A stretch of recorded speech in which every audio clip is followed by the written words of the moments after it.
നമസ്കാരം. ഇന്നത്തെ നമ്മുടെ വിഷയം കരിയർ സെലക്ഷനാണ്.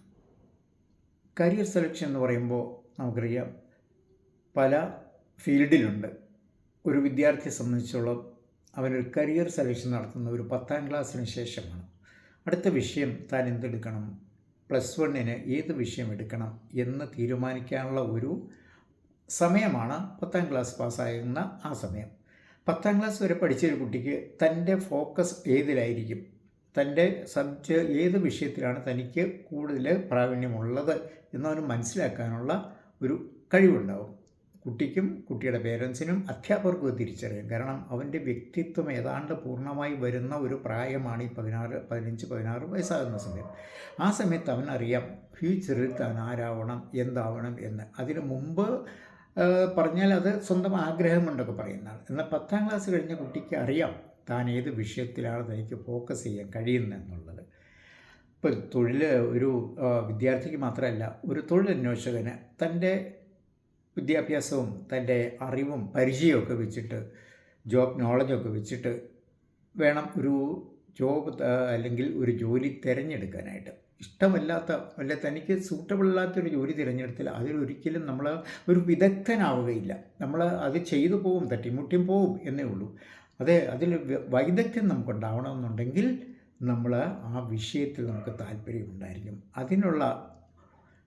അതിനെ സ്വാധീനിക്കുന്ന അല്ലെങ്കിൽ കരിയർ സെലക്ഷനെ സ്വാധീനിക്കുന്ന പ്രധാനപ്പെട്ട 4 ഘടകങ്ങളാണ് നമ്മുടെ വിദ്യാഭ്യാസ വിദഗ്ധരൊക്കെ പറയുന്നത്. നമ്മൾ IAS എന്ന് കേട്ടിട്ടുണ്ട് അല്ലേ? IAS, Indian administrative service. എന്നാൽ IIAS എന്ന് കേട്ടിട്ടുണ്ടോ ആരെങ്കിലും? ഇല്ല. ഇൻട്രസ്റ്റ്, ഇൻ്റലിജൻസ്, ആപ്റ്റിറ്റ്യൂഡ്, പിന്നെ skill. Interest, intelligence, aptitude and skill, IIAS. ഈ 4 ഘടകങ്ങളാണ് ഒരു കുട്ടിയുടെ അല്ലെങ്കിൽ ഒരു ജോബ് സീക്കറുടെ കരിയർ സെലക്ഷനെ സ്വാധീനിക്കുന്ന ഘടകങ്ങൾ.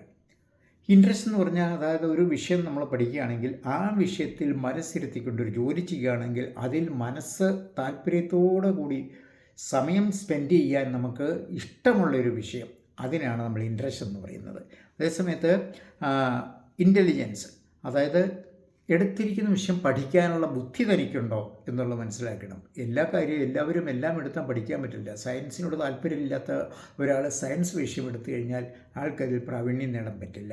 അതുപോലെ തന്നെ ആപ്റ്റിറ്റ്യൂഡ്, അത് പഠിക്കാനുള്ള ഒരു കഴിവ് തനിക്കുണ്ടാകണം, ഒരു വൈദഗ്ധ്യം, ഒരു മിടുക്ക്. സ്കില്ല്, അതിനൊരു പ്രത്യേക കൗശലം, കുശലത. ഇതെല്ലാം ഈ 4 ഘടകങ്ങളും ആണ് നമ്മളെ കരിയർ സെലക്ഷന് സ്വാധീനിക്കുന്ന ഘടകങ്ങൾ. ഇനി നമ്മളൊരു വിഷയം തിരഞ്ഞെടുത്തു ഇരിക്കട്ടെ. 10ാം ക്ലാസ് കഴിഞ്ഞ ഒരു കുട്ടി +1 എടുത്തു. +1-ൽ താൻ തീരുമാനിച്ചു തന്നെ സയൻസ് എടുക്കുക, ഡോക്ടറാവുക. ഒരു മെഡിക്കൽ കോളേജിൽ അഡ്മിഷൻ എടുക്കണം, ഡോക്ടറാണ്. +2 കഴിഞ്ഞു, അവന് മെഡിക്കൽ കോളേജിൽ അഡ്മിഷൻ എടുക്കാൻ തീരുമാനിച്ചു. എങ്കിലും ഇവിടെയുമുണ്ട് ഒരു 4 ഘടകങ്ങൾ. പല ഘടകങ്ങളും ഇതിനെ സ്വാധീനിക്കുന്നുണ്ട്. എന്താണത്? ഒന്ന്, നമ്മൾ എന്ത് പഠിക്കണമെന്ന് തീരുമാനിച്ചു, മെഡിസിൻ തന്നെ. ഓക്കെ. രണ്ടാമത്തെ ഘടകം, അത് ഇവിടെ പഠിക്കണം, ഏത് കോളേജിൽ പഠിക്കണം, ഏത് യൂണിവേഴ്സിറ്റി ആയിരിക്കണം, ഇങ്ങനെ തീരുമാനം. അതായത് നമ്മൾ തിരഞ്ഞെടുക്കുന്ന കോളേജ്, ആ കോളേജിൻ്റെ സ്റ്റാറ്റസ് എന്താണ്, ആ കോളേജിൽ എന്താ പറയുക, മെഡിക്കൽ കൗൺസിലിൻ്റെ അപ്രൂവലുള്ള കോളേജാണോ, ലീഗലി അപ്രൂവ്ഡ് കോളേജാണോ. രണ്ടാമത്തേത്, ആ കോളേജിനോടനുബന്ധമായിട്ട് അവിടെ ഹോസ്പിറ്റലുണ്ടോ, ആശുപത്രിയുണ്ടോ, അവിടെ പ്രാക്ടിക്കൽ സൗകര്യങ്ങളുണ്ടോ, രോഗികളുമായിട്ട് സംസർഗം ചെയ്യാനുള്ള അവസരമുണ്ടോ. നമുക്കറിയാം ഇന്ന് പല വിദേശ യൂണിവേഴ്സിറ്റികളിലും പോയിട്ട് മെഡിസിനൊക്കെ കഴിഞ്ഞ് യൂറോപ്പിലൊക്കെയുള്ള പല കോളേജുകളും പോയിട്ട് MBBS പാസ്സായിട്ട് കുട്ടികൾ വരും. പക്ഷേ അവർ ഒരു ഹോസ്പിറ്റൽ പോലും കണ്ടിട്ടുണ്ടായിരിക്കില്ല. കാരണം ഹോസ്പിറ്റൽസ് ഇല്ലായിരിക്കാം, അവിടെ കോളേജുകളുണ്ടാകും. അവിടെ തിയറിറ്റിക്കലി പഠിക്കും, പക്ഷെ ഒരു രോഗിയെ പ്രാക്ടീസ് ചെയ്ത് രോഗിയെ വിദഗ്ധമായി ചികിത്സ നൽകാനായിട്ട് അവരെക്കൊണ്ട് സാധിച്ചെന്ന് വരില്ല. അതേസമയം നമ്മുടെ കേരളത്തിലെ മെഡിക്കൽ കോളേജുകളിൽ, കോട്ടയം, കാലിക്കറ്റ്, ആലപ്പുഴ, ട്രിവാൻഡ്രം മെഡിക്കൽ കോളേജിലൊക്കെ പഠിക്കുന്ന കുട്ടികൾ രോഗികളോടൊത്താണ് അവർ ജീവിക്കുന്നത്. അവരുടെ ജീവിതം പഠനകാലം മുഴുവൻ അവർ പല രോഗികളുമായിട്ട് മിങ്കിൾ ചെയ്തായതുകൊണ്ട് രോഗങ്ങളുമായിട്ടുള്ള മരുന്നുകളുമായിട്ടുള്ള ബന്ധം അവർക്ക് അഗാധമായിട്ടുണ്ട്. അപ്പോൾ അങ്ങനെയുള്ള കോളേജാണോ, എവിടെ പഠിക്കണം എന്നുള്ളത് തീരുമാനിക്കണം. അത് കഴിഞ്ഞ് ഈ കോളേജിന് എന്താ പറയുക, ഇൻ്റർനാഷണൽ ലെവലിലുള്ള റേറ്റിംഗ് എങ്ങനെയാണ് അതന്വേഷിക്കണം. അങ്ങനെയുള്ള പല കാര്യങ്ങളും അന്വേഷിച്ചാലേ നമുക്ക് ഒരു കോളേജ് സെലക്ട് ചെയ്യാനുള്ളൂ. പിന്നെ മൂന്നാമത്തെ ക്രൈറ്റീരിയ, എന്തുകൊണ്ടാണ് ഞാൻ ഈ കോഴ്സ് പഠിക്കേണ്ടത്, why you should study this course, അല്ലേ? ഇവിടെ ശ്രദ്ധിക്കേണ്ട ഒരു കാര്യമുണ്ട്.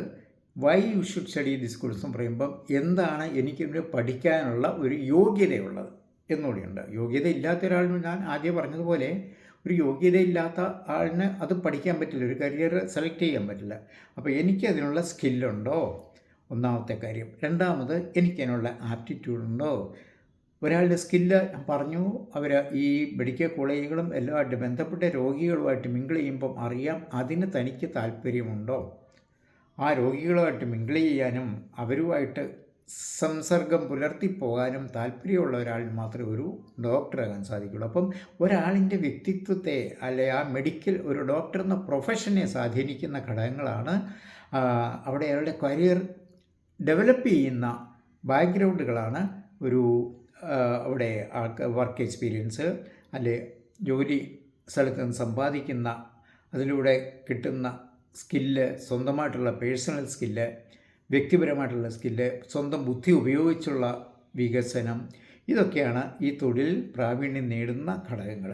പിന്നെ ആപ്റ്റിറ്റ്യൂഡ്, അതായത് ഓരോ വ്യക്തിക്കും അല്ലെങ്കിൽ ഒരു കുട്ടിക്കും ജന്മന ഉണ്ടായിരിക്കുന്നൊരു കഴിവുണ്ട് ഇത് പഠിക്കാറുള്ള, ജന്മന അവന് സിദ്ധിച്ചിട്ടുള്ള കഴിവ്. ഇതിനെ നമ്മൾ പ്രൊമോട്ട് ചെയ്ത് കഴിഞ്ഞാൽ ഒരു കൂടിയ 15%, അത് കൂടുതൽ നമ്മൾ ആർട്ടിഫിഷ്യലായിട്ട് പ്രൊമോട്ട് ചെയ്യാൻ പറ്റില്ല. അവന് വ്യക്തിപരമായ ഒരു കഴിവ് ജന്മന സിദ്ധിച്ചിട്ടുണ്ട്. അതായത് ബോൺ ഇൻ ടാലൻറ്റ്, അതായത് ജന്മന അവനുള്ള കഴിവ്, അത് തുടക്കത്തിലെ തന്നെ നമ്മൾ തിരിച്ചറിയണം പഠനത്തിന് വിഷയം തിരഞ്ഞെടുക്കുന്നുണ്ട്. അപ്പോൾ ഉദാഹരണം, നമ്മളിപ്പോൾ ഒരു മ്യൂസിക്കാണ് തിരഞ്ഞെടുക്കുക. മ്യൂസിക്കിന് ടാലൻ്റ് ഇല്ലാത്ത ഒരു കുട്ടി, ജന്മന മ്യൂസിക്ക് താല്പര്യമില്ലാത്ത ഒരു കുട്ടി, അവനെ പാട്ട് പഠിക്കാനാക്കിയാൽ കുറച്ച് ചില മൂളിപ്പാട്ടൊക്കെ പാടുമായിരിക്കും. അതുകൊണ്ട് അവനെ ഒരു 10-15% വരെ ഈ ട്രെയിനിങ് കൊണ്ട് അവനെ ഉയർത്തിയെടുക്കാമെങ്കിലും ജന്മന അതിനുള്ള ടാലൻ്റ്, അവന് ബോണിൻ ടാലൻ്റ് ഇല്ലെങ്കിൽ അവനതിൽ ഒരു എക്സ്പെർട്ടായി മാറുകയില്ല. അവൻ തട്ടിമുട്ടിയൊക്കെ പാട്ടും പാടിയൊക്കെ ഇങ്ങനെ പോവും, അത്രേ ഉള്ളൂ. എന്ന് പറയുന്നത് പോലെ നമ്മളൊരു ഡോക്ടറാണെങ്കിലും ആ ടാലൻ്റ് അവനില്ലെങ്കിൽ അവൻ ഒരു നല്ല ഡോക്ടറായില്ല, നല്ല ഒരു പ്രൊഫഷണൽ ആവില്ല, പേരെടുത്തൊരു ഡോക്ടറായി മാറുകയില്ല, തട്ടിമുട്ടി അങ്ങനെ പോകും. അതാണ്. പിന്നെ അതിനുവേണ്ടി സമയം മെനക്കെടാൻ, സമയം സ്പെൻഡ് ചെയ്ത് അതിൽ വൈദഗ്ധ്യം നേടാനുള്ള കഴിവ് അവനുണ്ടായിരിക്കണം. പിന്നെ ഇൻട്രസ്റ്റ്, പിന്നെ ഇൻ്റലിജൻസ്, അല്ലേ? അതായത് നമ്മളൊരു പ്രത്യേക സാഹചര്യത്തിൽ നമ്മൾ അകപ്പെട്ടാൽ, പ്രത്യേക ഒരു സിറ്റുവേഷനിലാണ് എങ്കിൽ അവിടെ നമ്മൾ വൈദഗ്ധ്യത്തോടെ ഇൻ്റലിജൻ്റായിട്ട് ഒരു കാര്യം നമുക്ക് ഹാൻഡിൽ ചെയ്യാനുള്ള ഒരു താല്പര്യം, ഒരു കഴിവ് അവിടെ ഉണ്ടാകണം. നമ്മളിപ്പോൾ ഉദാഹരണത്തിന് 2 പേരും തമ്മിലൊരു ക്ലാഷ് ഉണ്ടായിരിക്കുക, വഴക്കുണ്ടായിരിക്കുക, അവിടെ ഒരു മധ്യസ്ഥ വയ്ക്കേണ്ടി വന്നാൽ സംയമനത്തോടെ ആ കാര്യം ഹാൻഡിൽ ചെയ്യാൻ ഒരു മധ്യസ്ഥനാവാൻ നമുക്ക് കഴിയും. അതാണ് നമ്മൾ ബുദ്ധിപരമായിട്ടവിടെ കൗശലത്തോടെ പെരുമാറുക എന്ന് പറയുന്നത്. അവൈലബിൾ ആയിട്ടുള്ള റിസോഴ്സുകളും ഉപയോഗിച്ചുകൊണ്ട് നമുക്ക് വൈദഗ്ധ്യത്തോടെ നമുക്ക് ഒരു കാര്യം, ഒരു സിറ്റുവേഷനെ ഫേസ് ചെയ്യാൻ അല്ലെങ്കിൽ സോൾവ് ചെയ്യാൻ, ഒരു പ്രശ്നം സോൾവ് ചെയ്യാൻ നമുക്ക് കഴിഞ്ഞിരിക്കണം. ഇതാണ് ഇൻ്റലിജൻസ് എന്ന് പറയുന്നത്. പിന്നെ ഉള്ളത് നമുക്ക് പറയാം, എന്താണ്, ആ ഇൻ്റലിജൻസിനെ തന്നെ പലതായിട്ട് പല വിധത്തിൽ നമ്മൾ കാണേണ്ടത്. ഇൻ്റലിജൻസ് എന്ന് പറയുമ്പോൾ ഒരു സാമാന്യ ബുദ്ധി മാത്രമല്ല ഉള്ളത്. ഇൻ്റലിജൻസ്, അതായത് മ്യൂസിക്കിനാണെങ്കിൽ, ഫോർ എക്സാമ്പിൾ നമ്മൾ പറഞ്ഞല്ലോ, മ്യൂസിക്കിനാണെങ്കിൽ അതിൽ ഉണ്ടാകേണ്ടത് നല്ലൊരു സൗണ്ട് ഉണ്ടായിരിക്കും, അല്ലേ? ഞാനൊരു നല്ല മ്യൂസീഷ്യനാണ്, എനിക്ക് നല്ലൊരു ശബ്ദത്തിനുടമയായിരിക്കണം. അല്ലെങ്കിൽ കുറച്ചൊക്കെ ഈ സാധകം കൊണ്ടും ഒക്കെ നമുക്ക് ഇമ്പ്രൂവ് ചെയ്യാവുന്ന ഒരു 10% അല്ലെങ്കിൽ ബേസിക്കായിട്ട് നമുക്ക് നല്ല ശബ്ദത്തിനുടമയായിരിക്കണം. അതാണ് മ്യൂസിക്കിന് പറയുന്നത് സ്മാർട്ട് ഇൻ സൗണ്ട് എന്ന് പറയും. രണ്ടാമത്തേത് നമ്മൾ ലാംഗ്വേജ് സൗണ്ട്, വേർഡ് സ്മാർട്ട്, വാക്കുകൾ സ്മാർട്ടായിരിക്കണം. എന്താണ് വാക്കുകൾ സ്മാർട്ട്? വാക്കുകളെന്ന് പറയുന്നത് നമ്മുടെ ചിന്തയിൽ നിന്നും വരുന്നതാണ് വാക്കുകൾ. ആ വാക്കുകൾ നന്നായിട്ട് ഉച്ചരിക്കാനും നല്ല വാക്കുകൾ സംസാരിക്കാനും ഇതിലുള്ള കഴിവുണ്ടായിരിക്കണം. മൂന്നാമത് മൂന്നാമത്തെ നമ്മളൊരു വ്യക്തി ഒരു മാത്തമാറ്റിക്സുമായിട്ടുള്ള ഫീൽഡിൽ അല്ലെങ്കിൽ ഒരു എൻജിനീയറാണ്, അല്ലെങ്കിൽ അതുപോലുള്ള ഒരു ഫീൽഡിലാണ് ജോലി എങ്കിൽ, അല്ലെങ്കിൽ ആ വിഷയമാണ് തിരഞ്ഞെടുക്കെങ്കിൽ നമുക്ക് ലോജിക്കൽ ഇൻ്റലിജൻസ് ഉണ്ടാകുന്നു. ലോജിക്കൽ അല്ലെങ്കിൽ മാത്തമാറ്റിക്കൽ ഇൻ്റലിജൻസ്, ന്യൂമറിക്കൽ നമ്പറുമായിട്ട് കളിക്കാനായിട്ട് ഉള്ള കഴിവുള്ള ചില പ്രത്യേക ആൾക്കാരുണ്ട്. ഇപ്പം നമുക്കൊരു നമ്പർ തരിക 1299 ഇൻറ്റു 10246 എത്രയെന്ന് പറയും, ഒരു സെക്കൻഡ് കൊണ്ട് ആൻസർ പറയുന്ന പലരും ഉണ്ട്. അതെന്തുകൊണ്ടെന്ന് പറഞ്ഞാൽ അവർക്ക് ബോർഡിനായിട്ടുള്ള അവരുടെ മൈൻഡിലുള്ള ഒരു കഴിവാണ്, ഒരു പ്രത്യേക കഴിവാണ്. അങ്ങനെയുള്ള കഴിവുള്ള അതിന് പറയുന്ന പേരാണ് എന്താണ്, ലോജിക്കൽ അല്ലെങ്കിൽ നമ്പർ സ്മാർട്ട്നെസ് എന്ന് പറയുന്നത്. പിന്നത്തേത് എക്സിസ്റ്റൻഷ്യൽ, അതായത് നമുക്ക് എക്സിസ്റ്റൻസ് നിലനിൽപ്പിന് ആവശ്യമായ ഒരു സ്മാർട്ട്നെസ്, ഒരു എന്താ പറയുക, ഒരു ചെട്ടിമിടുക്ക് അല്ലെ ഒരു സ്വയമായിട്ടുള്ള ഒരു സ്മാർട്ട്നെസ് ഉണ്ടായിരിക്കണം. അങ്ങനെ പല സ്മാർട്ട്നെസ് ഉണ്ട്, പല എന്ന് പറഞ്ഞ് 8-9 ടൈപ്പിലുള്ള. പിന്നത്തെ ഇത് ഏറ്റവും പ്രധാനപ്പെട്ട ഒരു സ്മാർട്ട്നെസ്സാണ് ഇൻ്റർപേഴ്സണൽ സ്കിൽ എന്ന് പറയും അല്ലേ. ഇൻ്റർപേഴ്സണൽ സ്കിൽ, മറ്റുള്ളവരുമായിട്ട് ആശയവിനിമയം നടത്താനുള്ളൊരു കഴിവ്. കമ്മ്യൂണിക്കേഷൻ സ്കിൽ, അതാണ് പലരുടെയും ജീവിതത്തെ മാറ്റിമറിക്കുന്നത്, ജീവിതത്തെ വിജയത്തിലോട്ട് നയിക്കുന്നതും ജീവിതത്തെ പരാജയത്തിൻ്റെ പടുകുഴിയിലോട്ട് നയിക്കുന്നതും നമ്മുടെ വാക്കുകളാണ്. നമ്മുടെ ആശയം, ഒരാശയം നമുക്കുള്ളിലുണ്ട്, അത് പ്രകടിപ്പിക്കാൻ, കമ്മ്യൂണിക്കേറ്റ് ചെയ്യാൻ നമുക്ക് അറിയില്ല, അല്ലെ കഴിവില്ല, അതിനുള്ള ഒരു ഇൻ്റലിജൻസ് നമുക്കില്ല. അത് തന്നെ ആ വേർഡ്. അതായത് ഇപ്പോൾ നമ്മൾ പറയുക, ഒരു കാര്യം വിജയിപ്പിക്കാനായിട്ട് മറ്റൊരാളിനോട് സംസാരിക്കുമ്പം പല വിധത്തിലുള്ള കമ്മ്യൂണിക്കേഷൻ ഉണ്ട്. ഒന്ന്, ഒരു കാര്യം അയാളെ മറ്റൊരാളിനെ ഇൻഫോം ചെയ്യാൻ വേണ്ടി നമ്മൾ കമ്മ്യൂണിക്കേറ്റ് ചെയ്യാറുണ്ട്. അത് സാധാരണ പക്വമായ രീതിയിൽ കാര്യം പറഞ്ഞ് മനസ്സിലാക്കുക. രണ്ടാമത്തെ, ഒരു കാര്യം കൺവിൻസ് ചെയ്യാൻ വേണ്ടിയിട്ട് നമ്മൾ സംസാരിക്കാറുണ്ട് അല്ലേ. ഒരു ഐഡിയ മനസ്സിലാകാത്ത കുട്ടിയെ ഒരു പഠിപ്പിക്കുകയാണെങ്കിൽ അവൻ മനസ്സിലാകുന്ന രീതി പഠിപ്പിച്ചാൽ അധ്യാപകർക്ക് തന്നെ പ്രത്യേക കഴിവുള്ളത് നമ്മൾ കണ്ടിട്ടില്ലേ. അതായത് കമ്മ്യൂണിക്കേഷൻ ടു കൺവിൻസ്, മറ്റേത് communication to inform, communication to convince. പിന്നെയുണ്ട് എന്താ, ഈ നമ്മൾ പബ്ലിക് സ്പീക്കിംഗ് ഒക്കെ പഠിക്കുമ്പോൾ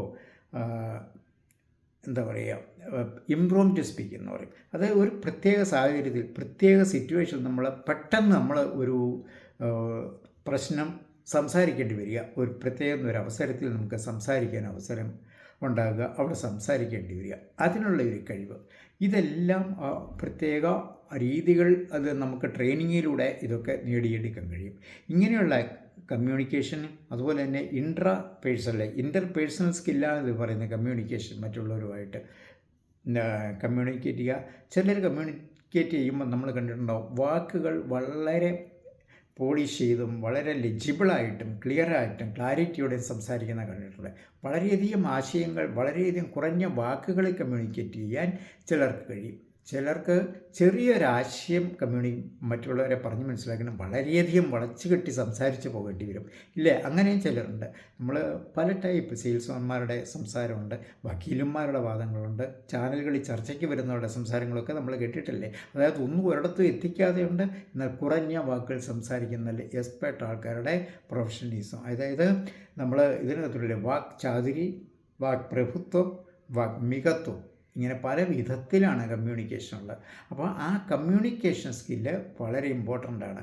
ചിലർ ഒരു വാചകം പറഞ്ഞാൽ അതിൻ്റെ അവസാനം വരെ എത്തിക്കില്ല, ലാസ്റ്റ് 1-2 വേള വരെ വിഴുങ്ങിക്കളയും. കാരണം അവർക്ക് കോൺഫിഡൻസ് ഇല്ല, പറയുന്ന വാക്കുകൾ അർത്ഥമുള്ളതാണോ എന്ന് ഉറപ്പില്ലാതെ വരുമ്പോൾ ലാസ്റ്റിലേത് ഇഴഞ്ഞു പോവും. അതായത് ഉറപ്പില്ലാതെ പറഞ്ഞ് പൂർത്തീകരിക്കാതെ പോകും. അത് ലാക്ക് ഓഫ് കോൺഫിഡൻസ് ആണ്. അപ്പോൾ കോൺഫിഡൻസോടെ പറയണം, അക്ഷരങ്ങൾ പോളിഷ് ചെയ്ത വാക്കുകൾ തന്നെ പറയണം, പറയുന്നതിന് ക്ലാരിറ്റി വേണം. ഇങ്ങനെയുള്ള കമ്മ്യൂണിക്കേഷൻ ഇതെല്ലാം നമുക്ക് വളരെ ഇമ്പോർട്ടൻ്റ് ആണ്. പിന്നെ ഇൻട്രാപേഴ്സണൽ എന്ന് പറയുന്നത് നമ്മുടെ സ്വയം ഒരു പേഴ്സണാലിറ്റി അല്ലേ, സ്വയം ഒരു സ്മാർട്ട്നെസ്. അതിന് പറയുന്ന പേര് സെൽഫ് സ്മാർട്ട് എന്നാണ്. സെൽഫായിട്ട് സ്മാർട്ട് ആകണം. പിന്നെ ബോഡി സ്മാർട്ട്, അതായത് നമ്മൾ ചിലരുണ്ടല്ലോ എപ്പോഴും ഒരു തളർന്ന രീതി, കുട്ടികളാണെങ്കിലും അയഞ്ഞ രീതി, പാറയ്ക്ക് എന്താ കാറ്റ് പിടിച്ച് മുമ്പ് നടക്കുന്ന പറഞ്ഞില്ലേ, അങ്ങനെ നടക്കുന്ന കുട്ടികൾ ഒന്നുമില്ല.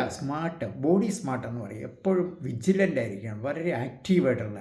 അത് തന്നെ കാണുമ്പോൾ തന്നെ നമുക്ക് അവരുടെ ഒരു പെർഫോമൻസ്, ഒരു പേഴ്സണാലിറ്റി നമ്മൾ വിലയിരുത്തും ഇല്ലേ. അങ്ങനെയായിരിക്കും കുട്ടികളും മുതിർന്നവരും സ്മാർട്ടായിരിക്കണം. അതിന് ബോഡി സ്മാർട്ട്, ഇങ്ങനെയുള്ള കാര്യങ്ങളൊക്കെ നമ്മുടെ പേഴ്സണാലിറ്റിയെയും നമ്മുടെ കരിയർ സ്കില്ലിനെയും സ്വാധീനിക്കുന്ന ഘടകങ്ങളാണ്. ഇതൊക്കെ മനസ്സിലാക്കി വേണം നമ്മളൊരു തൊഴിൽ തിരഞ്ഞെടുക്കുമ്പോഴും ഒരു വിദ്യാഭ്യാസത്തിന് വേണ്ടി ഒരു സബ്ജക്റ്റ് തിരഞ്ഞെടുക്കുമ്പോഴും എൻ്റെ ആപ്റ്റിറ്റ്യൂഡ്, എൻ്റെ ഇൻ്റലിജൻസ്, എൻ്റെ സ്കില്ല് ഇതെല്ലാം മനസ്സിലാക്കി ഞാൻ പോകാവുള്ളൂ. അതിന് എനിക്ക് കഴിയാതെ വരുമ്പോഴാണ് എനിക്ക് പൂർണ്ണമായിട്ടും എൻ്റെ ആപ്റ്റിറ്റ്യൂഡും ഒക്കെ ടെസ്റ്റ് ചെയ്യാൻ കഴിയാതെ വരുമ്പോൾ നമ്മുടെ പേരൻസിനും ഒരുപക്ഷെ നമ്മളെ ഗൈഡ് ചെയ്യാനായിട്ട് സാധിച്ചു, കുട്ടികളെ ഗൈഡ് ചെയ്യാൻ സാധിച്ചൊന്നും വരില്ല. അവിടെയാണ് നമ്മൾ ഇവരെ നല്ല കൗൺസിലർ അല്ലെങ്കിൽ നല്ല കരിയർ ഗൈഡൻസിൻ്റെ അടുത്ത് വിടുന്നത്. അവരെന്താ ചെയ്യുകയെന്ന് വെച്ചാൽ അവരിവരുടെ ആപ്റ്റിറ്റ്യൂഡ് ടെസ്റ്റ് ചെയ്യും. വളരെ ശാസ്ത്രീയമായ രീതികളുണ്ട് ഇന്ന് അവരുടെ കഴിവുകളും അറിവുകളും എല്ലാം ടെസ്റ്റ് ചെയ്ത് മനസ്സിലാക്കാനുള്ള കഴിവുണ്ട്. കുട്ടികൾക്ക് ഒരുപക്ഷെ തിരിച്ചറിയില്ല. എനിക്ക് ഡോക്ടറാകണം, അല്ലെങ്കിൽ എനിക്കൊരു ചാർട്ടേഡ് അക്കൗണ്ടൻ്റ് ആണെന്ന് പറയുമ്പോഴും, എയറോനോട്ടിക് എഞ്ചിനീയർ ആണ്, ഫ്ലൈറ്റ് എഞ്ചിനീയർ ആണോ എന്ന് പറയുമ്പോഴും തൻ്റെ കഴിവിനെ പറ്റി അവർക്കൊരു ബോധമില്ല. അങ്ങനെയുള്ള കുട്ടികൾക്ക് അവരുടെ കഴിവിന് ഇതിന് സാധിക്കുമോ എന്ന് ചെയ്യാൻ ശാസ്ത്രീയമായ ഗൈഡൻസ് കൊടുക്കാൻ, ടെസ്റ്റ് നടത്തി പരീക്ഷിച്ച് കണ്ടറിയാൻ കരിയർ ഗൈഡൻസിന് ചെയ്യുന്ന പ്രൊഫഷണൽസിന് സാധിക്കും. അതെല്ലാം ചെയ്തു വേണം ഇന്നത്തെ കാലത്ത് ഒരു വിദ്യാഭ്യാസത്തിനാണെങ്കിലും തൊഴിലിനാണെങ്കിലും ഒക്കെ നമ്മൾ മുന്നോട്ട് പോകാൻ. ഇത് ഒരു കുട്ടികൾക്കെല്ലാവർക്കും ഒരു അവയർനെസ് ഉണ്ടായിരിക്കണം. പേരൻസിനും അവയർനെസ്സിനും ഉണ്ടായിരിക്കണം. അത് ടീച്ചേഴ്സിനും ഇതുപോലെ തന്നെ നല്ല അവയർനെസ് കുട്ടികൾക്ക് കൊടുക്കണം. Thank you.